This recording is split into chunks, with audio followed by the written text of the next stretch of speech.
നമസ്കാരം. ഇന്ന് നമ്മൾ ചർച്ച ചെയ്യുന്നത് ബിഗ് ബോസ് മലയാളം എന്ന റിയാലിറ്റി ഷോയെ ചുറ്റിപ്പറ്റി ഉയർന്നു വന്ന ചില പ്രധാനപ്പെട്ട തർക്കങ്ങളെക്കുറിച്ചാണ്. അതായത് ലഭ്യമായ വിവരങ്ങളുടെ അടിസ്ഥാനത്തിൽ ഈ ഷോയെ നമുക്കെങ്ങനെ സമീപിക്കാം, അതാണ് വിഷയം. അതെ, സംവാദത്തിന്റെ ഒരു കാതൽ എന്ന് പറയുന്നത് ഇതാണ്. ഈ ബിഗ് ബോസ് മലയാളം ഇത് കേവലമൊരു വിനോദ പരിപാടി മാത്രമാണോ, അതോ നമ്മുടെ സമൂഹത്തിന്റെ ചില പ്രത്യേക മനോഭാവങ്ങളെ, ചില സാംസ്കാരിക താൽപ്പര്യങ്ങളെയൊക്കെ ഇത് പ്രതിഫലിപ്പിക്കുന്നുണ്ടോ, അല്ലെങ്കിൽ സ്വാധീനിക്കുന്നുണ്ടോ? എന്തുകൊണ്ടാണ് ഇത്രയധികം ആളുകൾ ഇതിലേക്ക് ആകർഷിക്കപ്പെടുന്നത്? പിന്നെ ഇതിനെതിരെയുള്ള വിമർശനങ്ങൾ, അതിന്റെയൊക്കെ അടിസ്ഥാനം എന്താണ്? എന്റെ ഒരു നിലപാട്, ഈ ഷോ മുന്നോട്ട് വെക്കുന്ന ഉള്ളടക്കം സാംസ്കാരികമായി അത്ര നിലവാരമുള്ളതല്ല. അത് സമൂഹത്തിൽ, പ്രത്യേകിച്ച് നമ്മുടെ യുവതലമുറയിൽ ഒരു അനാരോഗ്യകരമായ സ്വാധീനം ചെലുത്തുന്നുണ്ട് എന്നു തന്നെയാണ് എന്റെ ഒരു കാഴ്ചപ്പാട്. അത് കുറച്ച് വ്യത്യസ്തമാണ്. അതായത് ഈ ഷോയ്ക്കെതിരെ ശരിയാണ്, ഗൗരവമായ വിമർശനങ്ങൾ നിലനിൽക്കുന്നുണ്ട്, അതൊരു യാഥാർത്ഥ്യമാണ്. പക്ഷേ ലക്ഷക്കണക്കിന് പ്രേക്ഷകർ ഇതിലേക്ക് ആകർഷിക്കപ്പെടുന്നു. സമൂഹമാധ്യമങ്ങളിലൊക്കെ ഇതൊരു വലിയ ചർച്ചാവിഷയമാകുന്നു. ഇതൊക്കെ സൂചിപ്പിക്കുന്ന എന്താണ്? ഒരുപക്ഷേ ഇത് ചില സാമൂഹിക യാഥാർത്ഥ്യങ്ങളെ, അല്ലെങ്കിൽ മനുഷ്യസഹജമായ ചില താൽപ്പര്യങ്ങളെ എവിടെയൊക്കെയോ സ്പർശിക്കുന്നുണ്ടെന്നാണ് എനിക്ക് തോന്നുന്നത്.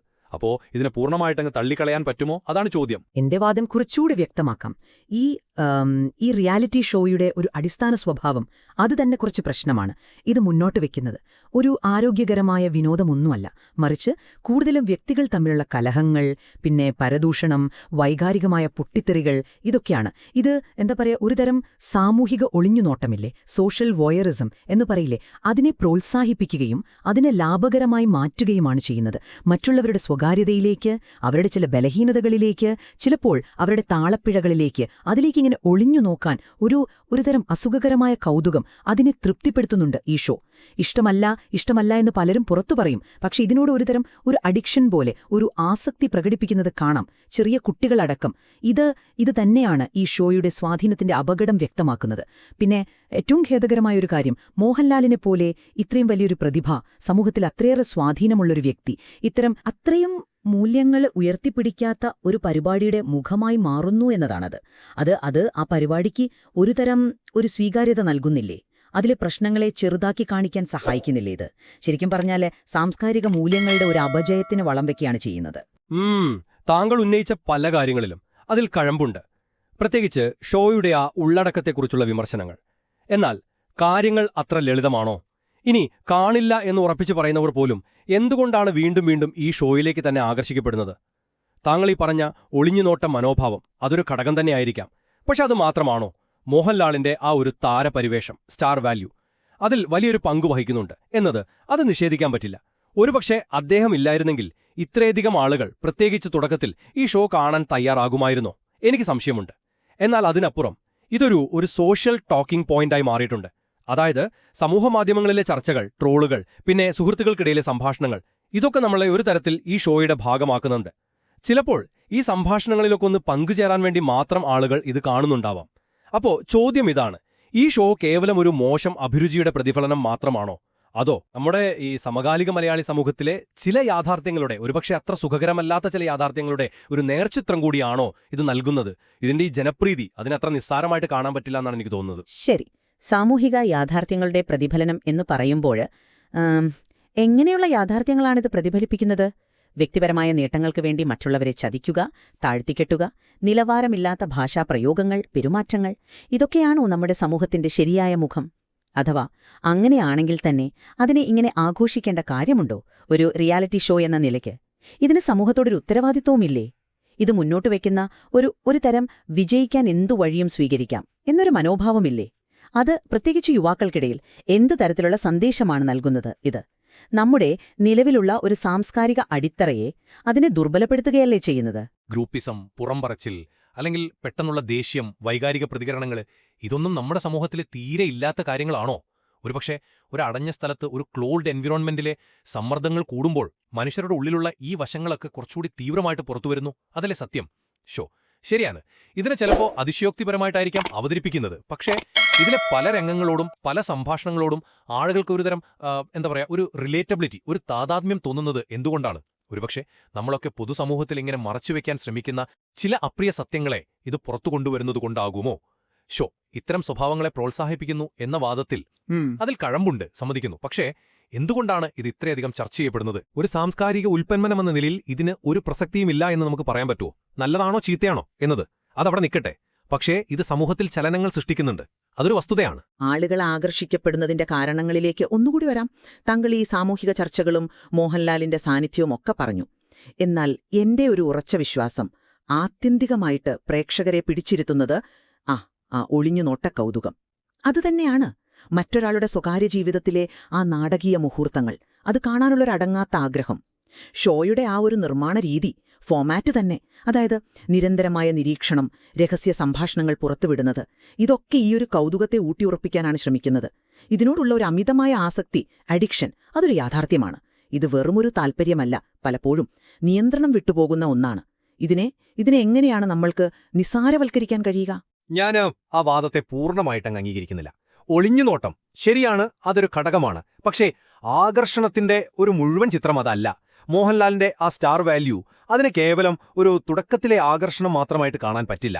ഓരോ എപ്പിസോഡിലും അദ്ദേഹത്തിന്റെ അവതരണം, മത്സരാർത്ഥികളോടുള്ള ഇടപെടൽ, ഇതൊക്കെ ഷോയുടെ ഒരു പ്രധാന ഭാഗം തന്നെയാണ്. മറ്റൊന്ന്, താങ്കൾ നേരത്തെ സൂചിപ്പിച്ച ആ സാമൂഹിക ചർച്ചകൾ, അതൊരു വലിയ കാര്യമാണ്. ഇതൊരു ഒരു പങ്കുവയ്ക്കപ്പെട്ട അനുഭവം പോലെ, ഒരു ഷെയർഡ് എക്സ്പീരിയൻസ് ആയിട്ട് മാറുകയാണ്. ബിഗ് ബോസിനെക്കുറിച്ച് സംസാരിക്കാൻ ഒന്നുമില്ലെങ്കിൽ ചിലപ്പോൾ നമ്മൾ സാമൂഹിക കൂട്ടായ്മകളിൽ ഒറ്റപ്പെട്ടു പോകുമോ എന്നൊരു തോന്നൽ പോലും ഒരുപക്ഷെ ചിലർക്കെങ്കിലും ഉണ്ടാകാം. അതുപോലെ വിവാദങ്ങളോടുള്ള മലയാളിയുടെ ഒരു പൊതുവായ താൽപ്പര്യം, ഷോയിലുണ്ടാകുന്ന ഓരോ ചെറിയ തർക്കം പോലും വലിയ വാർത്തയാകുന്നു, ചർച്ചയാകുന്നു.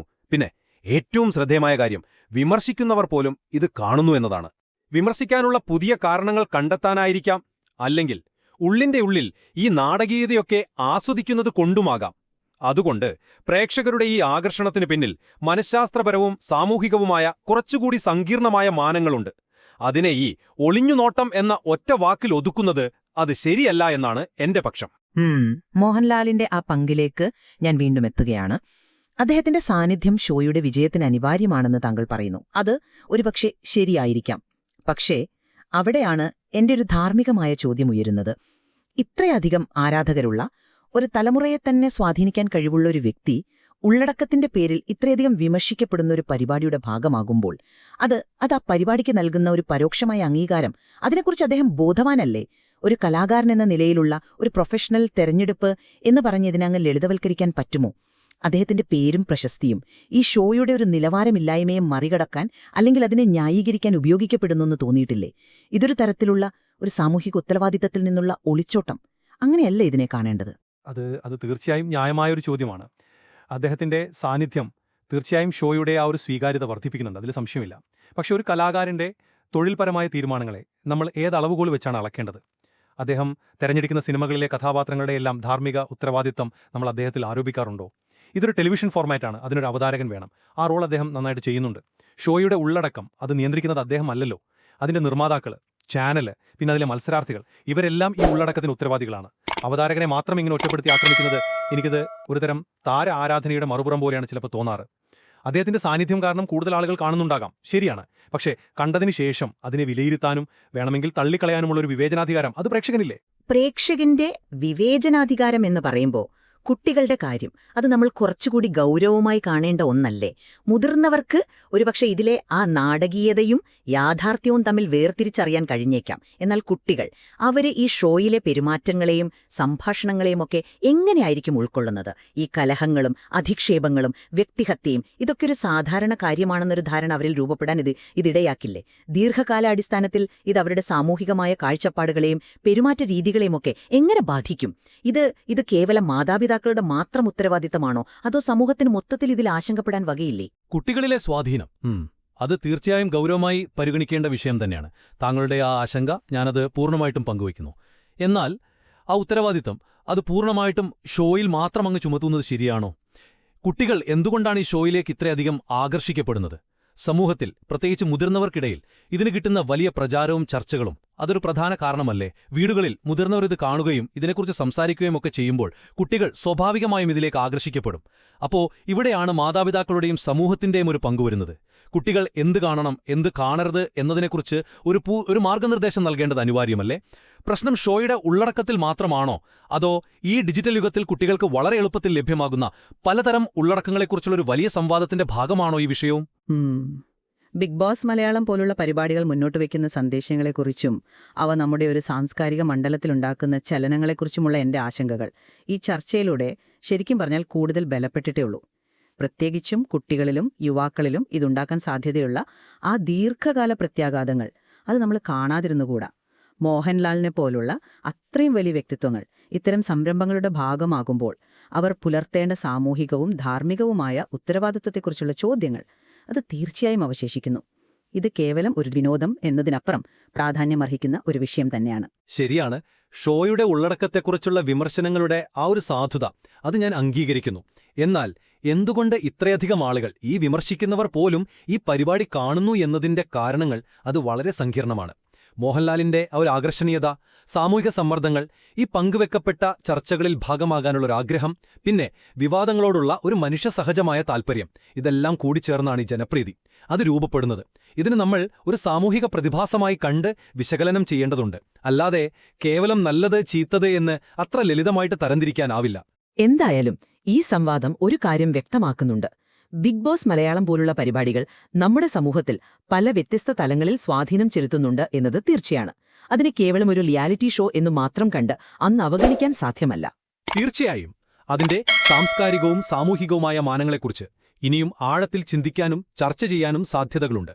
ഈ വിഷയത്തെ പല വീക്ഷണകോണുകളിലൂടെ സമീപിക്കുന്നത് കൂടുതൽ വ്യക്തത നൽകുമെന്നും കരുതുന്നു. എന്തായാലും ഈ ചർച്ച ഇവിടെ അവസാനിക്കുന്നില്ല.